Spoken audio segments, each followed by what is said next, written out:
I have watched every single Scooby Doo episode to find out everyone's backstory and who really has the saddest one, starting with what seems minor but represents the show's twisted priorities. Sheriff Stone's complete powerlessness gets classified as institutional failure. He's supposed to be the town's protector, the adult who keeps everyone safe from supernatural nonsense and teenage meddling. Instead, he spends 2 seasons being absolutely useless while children get psychologically destroyed around him. Stone watches Fred discover he was kidnapped, sees the gang fall apart, witnesses actual deaths, and his biggest contribution is occasionally arresting the wrong person after the mystery's already solved. This isn't just comedic incompetence, it's systematic adult failure that forces kids to handle cosmic-level threats without proper support. Stone represents every authority figure who should have stepped in but didn't, leaving traumatized teenagers to solve problems that require therapy, not trap-setting skills. The tragedy isn't that he's bad at his job, it's that in a world where adults consistently fail, children become expendable. If you think watching grown-ups fail at basic protection is depressing, wait until you see what this show did to the actual kids we're supposed to care about. Scooby-Doo himself gets abandoned harder than a broken-down mystery machine. When Mystery Inc. dissolves, Scooby gets shipped off to a farm like an unwanted pet, blamed for being nothing more than a sidekick who got in the way of real relationships. The show takes its title character and reduces him to emotional baggage that everyone's better off without. Scooby spends decades believing he's the reason his best friends couldn't stay together, carrying guilt that belongs to forces way beyond his understanding. But Scooby's abandonment is just the setup for Shaggy's impossible choice between his lifelong companion and his girlfriend Velma. The show forces Shaggy to pick between 2 types of love, then punishes him no matter what he chooses. He prioritizes Scooby and loses Velma. He tries to balance both and satisfies neither. When everything falls apart, Shaggy gets sent to military school as punishment for having feelings he couldn't properly manage as a teenager, dealing with supernatural trauma and relationship pressure. The cruel irony is that Shaggy's loyalty, his best character trait, that becomes the weapon the show uses to torture him. Every choice he makes hurts someone he cares about, turning his kindness into a source of pain for everyone around him. Daphne's heartbreak hits different because it's the most relatable kind of devastation. She loves Fred with complete sincerity while he remains obsessed with traps and mysteries, treating their relationship like another puzzle to solve when convenient. Daphne experiences the universal tragedy of loving someone who can't love you back the same way, but the show amplifies this by making Fred's emotional unavailability literally supernatural. He's too damaged by his kidnapping trauma to form proper attachments. When Fred finally calls off their engagement and Mystery Inc. dissolves, Daphne loses her found family and her romantic future simultaneously. She gets the double trauma of romantic rejection and friend group destruction, leaving her completely isolated despite being the most emotionally intelligent member of the team. Velma's isolation cuts deeper because it's self-inflicted through traits that should be strengths. Her intelligence and need for control push away the people she wants closest, creating a feedback loop where her attempts to manage situations make them worse. Velma knows she's pushing people away, but can't stop herself from trying to control outcomes, especially with Shaggy's affections. The show punishes Velma for being smart and decisive in a world that requires emotional intelligence she doesn't possess. Her tragic flaw isn't stupidity or weakness. It's applying logical solutions to emotional problems, making her the architect of her own loneliness, while being too smart not to understand exactly what she's doing wrong. Fred's identity crisis represents the deepest kind of personal violation. Asian-style discovering your entire life is built on a lie told by the person you trusted most. Learning he was kidnapped as a baby doesn't just change Fred's understanding of his family, it destroys his sense of self at the most fundamental level. Every memory, every relationship, every assumption about his place in the world gets contaminated by the revelation that his father figure is actually his kidnapper. But Fred's trauma runs deeper than just false identity. He discovers that his obsession with traps and mysteries isn't just personality quirks, they're coping mechanisms developed by a kidnapped child trying to create control in a situation where he had none. His entire personality becomes a symptom of unprocessed trauma,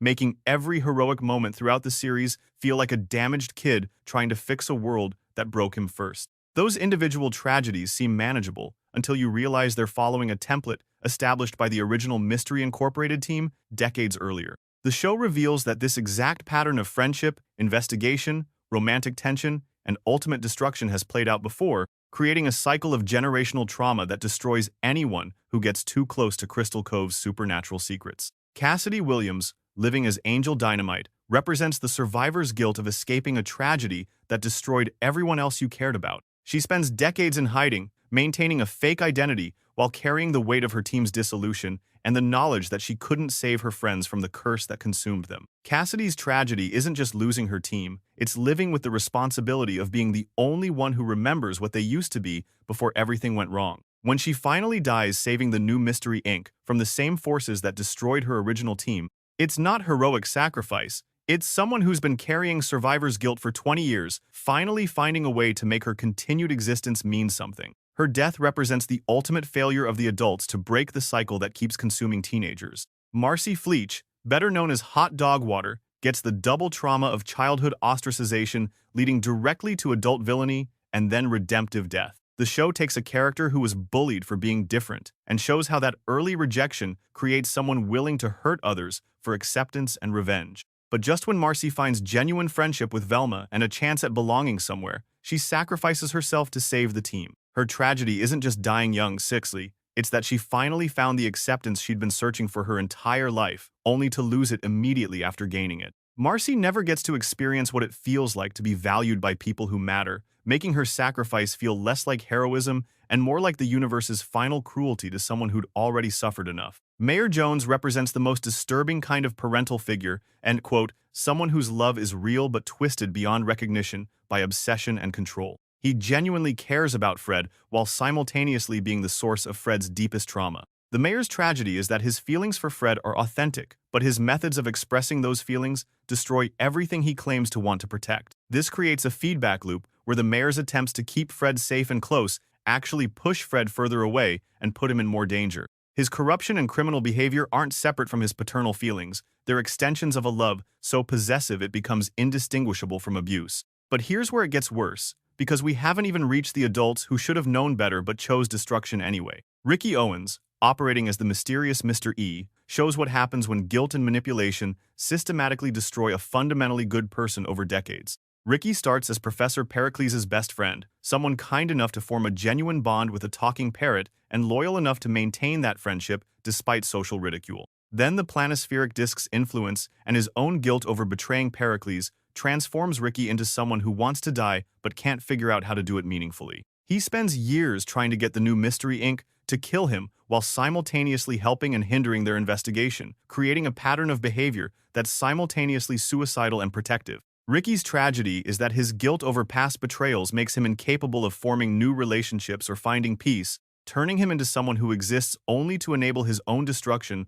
while trying to prevent others from following the same path. Which brings us to the ultimate question this show refuses to answer satisfactorily: what happens when the most trusted relationship in your life becomes the source of your complete moral destruction? Professor Pericles starts as the beloved mascot of the original Mystery Inc., a talking parrot who serves as the team's conscience and moral center. He's the character everyone trusts completely, the one who represents wisdom and loyalty in a group of flawed teenagers trying to do good in a world full of mysteries. Then the show systematically destroys everything that made Pericles trustworthy. His imprisonment, his manipulation by cosmic forces, his growing bitterness over being abandoned by the people he helped, and his ultimate transformation into the series' primary antagonist represents the complete inversion of everything viewers were taught to believe about loyalty and friendship. Pericles' fall isn't just a villain origin story, it's the show demonstrating that no relationship is safe from corruption, that even the most pure forms of trust and affection can be weaponized against the people who offered them.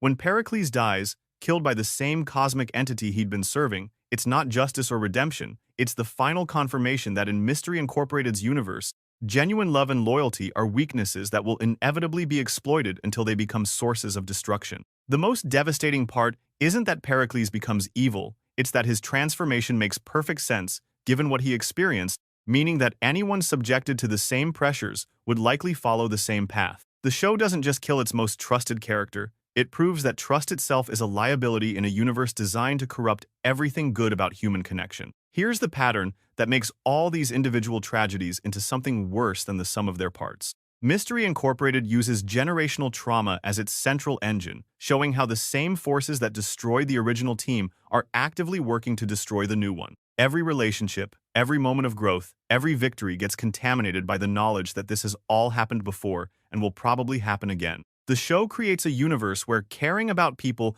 makes you vulnerable to cosmic-level manipulation, where loyalty becomes a weapon used against you, and where the very act of trying to solve mysteries and help people marks you for psychological destruction. It's not just that bad things happen to good people, it's that being good people makes bad things inevitable. The reset ending doesn't fix these problems, it erases them, which might actually be worse. After spending 2 seasons showing how trauma compounds across generations and how good intentions get corrupted by forces beyond anyone's control, the show decides that the only solution is to make it all disappear. Every lesson learned, every relationship built through suffering, every hard-won piece of character growth gets wiped away as if it never mattered. That's the ultimate tragedy of Mystery Incorporated. Not that terrible things happen, but that the show's final message is that terrible things are so inevitable and unsolvable that the only happy ending is pretending they never happened at all. If you enjoyed watching me psychoanalyze a children's cartoon until I questioned my own life choices, you'll probably love my breakdown of how the show's plot holes make even less sense than its approach to therapy.